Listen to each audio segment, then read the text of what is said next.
Rose apple, water apple, இந்த பழம் பற்றி இன்னைக்கு நான் பேச போகிறேன்.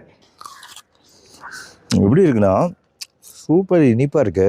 ஆப்பிள் எப்படி இருக்கும் அந்த மாதிரி தன்மையும், பேரிக்காய் கடிச்சா வரக்கூடிய கிரன்ச்சியாக இருக்கு பழம்.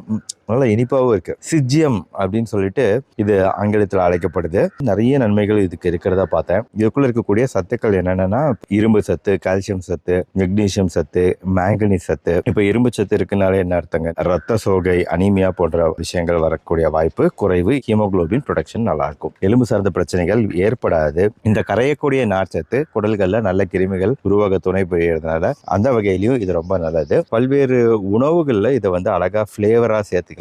ஊறுகாய், சட்னி செஞ்சு சாப்பிடலாம். ஜெல்லி செய்யறீங்க அப்படின்னா இது ரொம்ப பயன்படும். இன்னொரு முக்கியமான விஷயம், இதுல இருக்கக்கூடிய நீர் சத்துனால டீஹைட்ரேஷன், உடம்பில் நீர் வறண்டு போதல் பிரச்சனையும் குறையும். இதுல இருக்கக்கூடிய செலினியம் சத்தும் ஜிங்க் சத்தும் நம்ம தோள்களோட ஆரோக்கியம், முடிகளோட ஆரோக்கியத்தை